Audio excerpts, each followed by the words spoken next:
I'm Alex Stone, former military service member and law enforcement officer, now CEO of Echelon Protected Services, one of the fastest growing private security firms on the West Coast. And this is Ride Along, where our guest and I witness firsthand the issues affecting our community.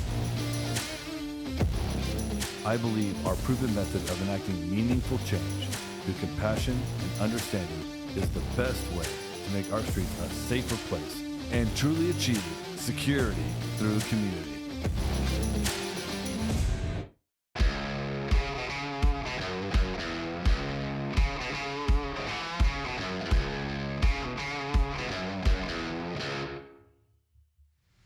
My name is Damian Bunting. I'm a private security provider here in Portland, Oregon. I'm also a security instruction content creator, and I'm here to do the ride along. Hey, Alex here. We're out on the street with Damian. Damian, bro, what is up, man? It's good to see you. What's going on? It's been a while since we've been in studio together. I know, yeah. We're it's always nice to talking. finally be back around you. Yeah, tell me what's going on in your life, man. Just in the security realm, trying to get in shape, Yeah, me too. Yeah, I've seen the videos, man. You at the gym getting after it. Yeah, physical health, mental health, trying to get everything back on track. But yeah, just the security industry here in Portland, a lot of changes happening. What's going on in Portland right now? You're the man on the street. A lot of things new in Portland. A lot of new laws coming into play. Measure 110, which was the measure that repealed the criminalization of Schedule 1 narcotics. That's kind of being overturned. So narcotics are illegal again. That's what I'm hearing on the street so far. On the street, A lot of issues in terms of the homeless camping ban. There's some talk about overturning that. A lot of things that are coming into play in terms of whether or not that's going to actually be enforced. So for those of us who are in the private industry, the private security industry, a lot of change is coming along. We're not really sure how this is going to impact the people that are on the street. A lot of people are kind of wondering if these things are going to actually be enforced. They're wondering if it's by going law to be enforcement and the DA's office, the sheriff's office. Well, that's another thing. We actually elected a new district attorney. A lot of people here in Portland, their thought process was that one of the main issues in terms of enforcement or interaction was the district attorney, and that if we could only just change the district attorney, that everything would magically change here in Portland. Well, he hasn't taken office yet, Not yet. And it's a lot left to be seen on how that's going to affect not only the people that live here in Portland, but the private security guards who are actually on the street. I love that. So Measure 110, recriminalization of narcotics. The recriminalization of narcotics, And so then we have the camping ban. Some sort of ban on camping ADA, in areas. right? Basically It has to do with the sidewalks here, this being open to the public and everybody having a right of way in terms of being able to walk or have passage. And what we've seen historically here in Portland over the last 5 years or so is that you have people that camp in these areas, right? And there was a landmark decision. Just living on the street. Yeah, but there was a landmark decision that came out of one of the circuit courts, I believe in Idaho, maybe? Yeah, Boise. And so Martin v. Boise. And so what that did was made it to where people could basically just kind of set up here, set up anywhere, and if you didn't have a place to send them, then you couldn't criminalize what they were doing. That's kind of been the crux of the conflict here in Portland for the last couple of years. So something has happened to where now there's been a lawsuit from people that are in wheelchairs, people with disabilities that are saying, hey, we got to be able to get through here. So the conversation here in Portland is that now camping on the street in that capacity on the sidewalks is going to be criminalized, but we don't know how that's going to be enforced.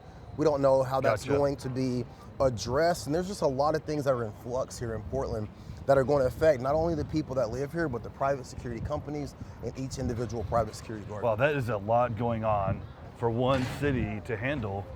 I'm really interested in what's going to happen, and we'll definitely have more news about that. But you personally, what's going on in your life? What changes have you been going through? I've seen you've been in the gym. I've been hitting the gym hard, Hitting it up. Right? If I could be really honest with you, Alex, my biggest thing for 2024 and going into 2025 is to highlight the importance of not only physical health and physical well-being for private security guards and how that interacts with their mental health, right? So a lot of private security guards, they work a lot of hours.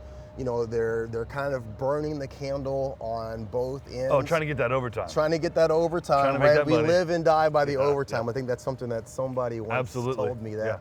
But yeah, I really want to highlight the importance of officers getting in better shape, officers taking care of their mental health. And this is on your channel, Security Guard channel. I've been doing a lot of that on my Security Guard channel, but I want that to be something that we highlight, not only just there, but here as well. Yeah, and you've been jumping on the threads, man, and I see you in my DMs, and we've been kind of doing some collaboration. I've kind of hijacked your YouTube channel lately. You have, bro. I love it, Yeah. man. Yeah, it's been great.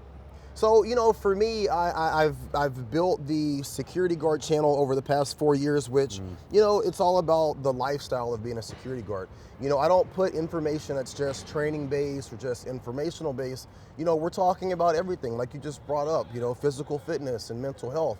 But what you've done with OPSEC Media Group, you've reached a level that I really couldn't get to. You've broken into the political scene. You've broken into the societal aspects of what you're doing, even some AI technology stuff that you're doing. Yeah. So I feel like the merger of these two channels, having us work together, which if I can be 100% honest, is something that you've asked me to do for the past 4 Man, years. like we've known each other for years. We have known each other for years. Yeah. And I think I've been trying to recruit you You to come work at Echelon. You have, definitely. For at least 4 or 5 For years. at least 4 years, going on 5 years, yeah. So it's been great to just kind of watch what you're doing, see what you're building, and watch the outreach that you've been able to cultivate. And I think that if you and I can work together, put our minds together, we can really help and benefit the private security industry, which for me, that's my passion. That's where I live It needs and breathe. to happen. You know, people, for those kind of watching, in Oregon we have 6,500 sworn officers, maybe 4,500 on the street. We have anywhere from 35,000 to 45,000 security guards. Huge number of security guards. So if you multiply that over 50 states, Yeah. this is a very large industry. This is an industry that is underrepresented, but is present. In fact, I would even almost guarantee that the majority of the people in America, as they live their daily lives, are interacting with someone in security. 100%. You might not see law enforcement for days or weeks at a time, but you're almost always engaging with someone in that security industry, and there really hasn't been that online voice, and you're leading the way for the security guard. I wouldn't go that far. I mean, I'm doing my part, is how I look at it, because it's not about me, it's about all of us.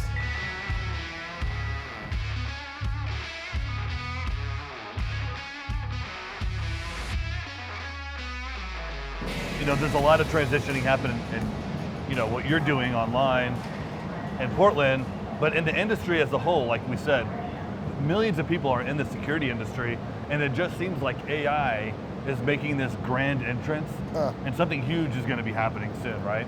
It feels that way. I think that there's going to be, like, you know, with any major shift or major change, there's people that are for it and people that are against it. Always. You know, one of the things that I've seen here in Portland with the private security community, a lot of people are, I don't want to say worried, but there's definitely concern with these robot security guards. Yeah. You know, you've got these roving R2D2 looking type security guards that some of the hospitals are using, some of the parking garages. And you know, one of the great things about private security, you were talking about there being over 30,000 security guards here in Portland. The reason why that number is so large is because the barrier of entry is so low.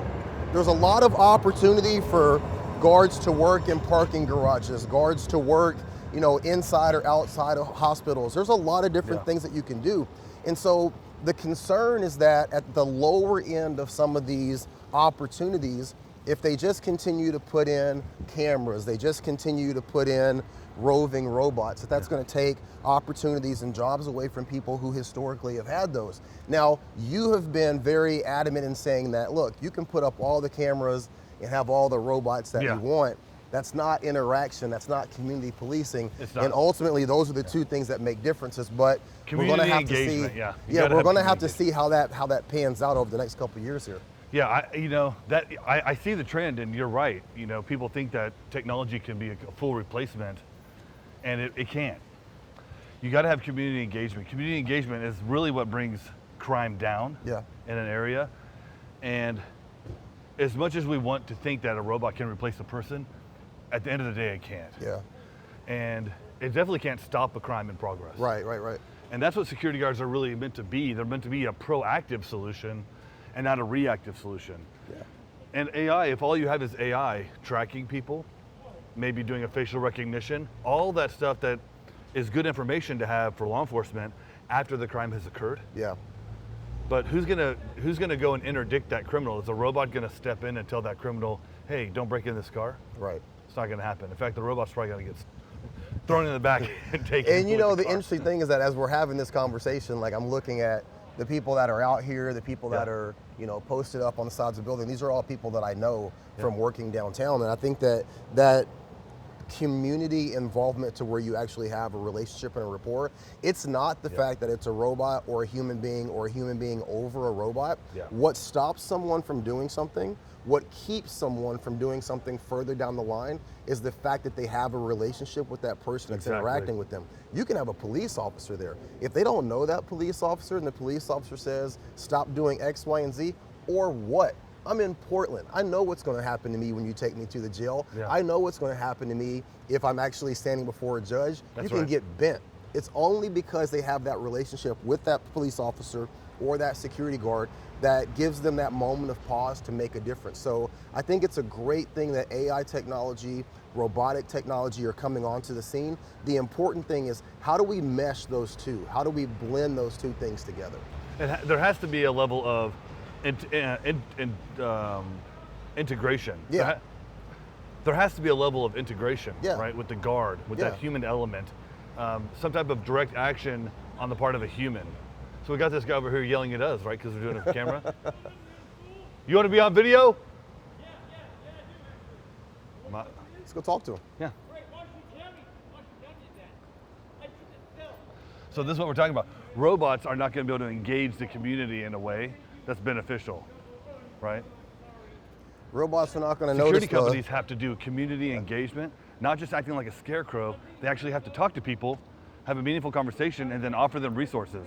Does this guy want to get into a shelter, right? Right. Everyone around here is scared of this guy. No one's going to walk by this guy and make a relationship with him.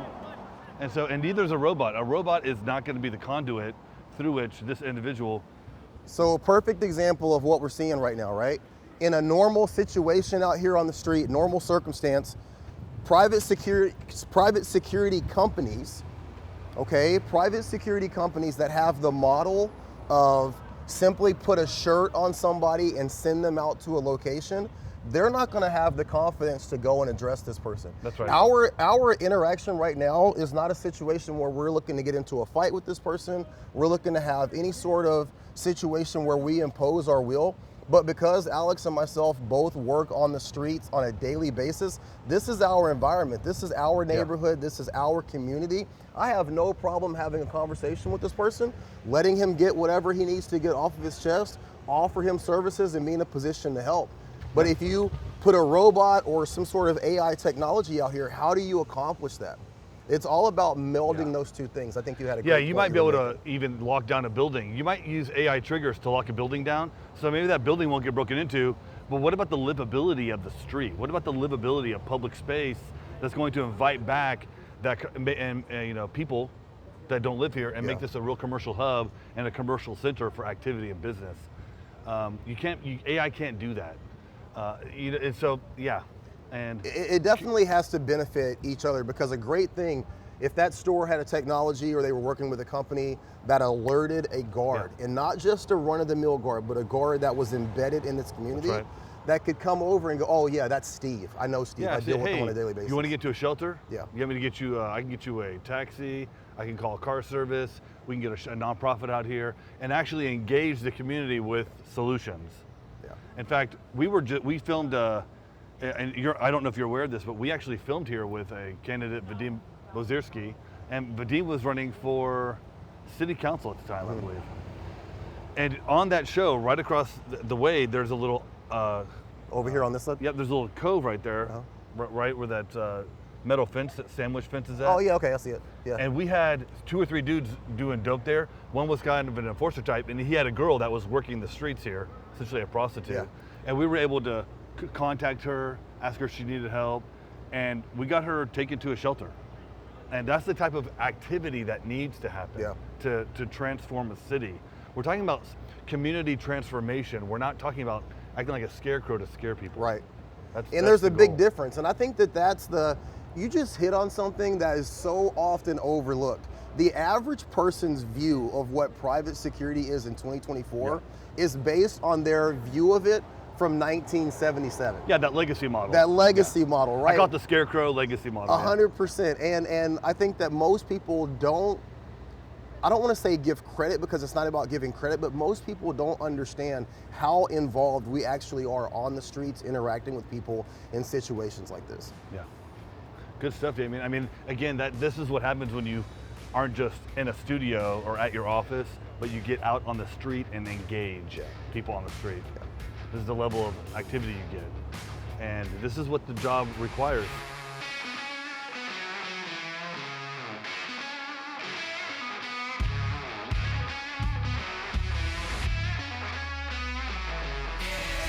You know, I was watching one of your interviews with someone a couple of weeks ago, and you were talking about the growth of Echelon, how you started out with like 3 or 4 people, and now you've got over 100 officers, right? Yeah, we started in Old Town here in Portland, Oregon, and man, it was tough. Yeah. And, I remember those days. My brother-in-law actually lived in that first apartment building that you guys were servicing. Yeah, that was crazy, man. They were pimping young girls, I mean, underage girls. The apartment complex, not my brother-in-law. Yeah. Right. And yeah, that was a hard place. It was the highest call volume multifamily residential property in all of central Portland, the central district. Well, a lot of people don't realize in Portland, like a lot of the multi-family structures, like you have to have your regular income people, and then they mandate that so many of the properties are for lower income Section 8 type housing. Yeah, they have different tax credit brackets, and sometimes it's 20%, 30%, 40%, or 100%, like Section 8. So you can find some of these beautiful apartment complexes, and there can be a huge range of people that are living there. And you know, you have a large number of people that live in these places that are just going about their daily lives, and then down the hall there's someone that's making drugs or running prostitutes. It's possibly just got out of prison. Yeah. Yeah, you never know. Manufacturing methamphetamine. So with the growth of Echelon over the last couple of years, and now you have 100 officers, like what's next? Where do you want to go? Gosh, we have more than that. You know, I think we almost have 140 now, and we're in Washington, Oregon, Idaho, California. And California has grown pretty rapidly. We started in the Bay Area, and we're hitting that Bay Area pretty hard. We're going to be opening up LA probably at the beginning of next year.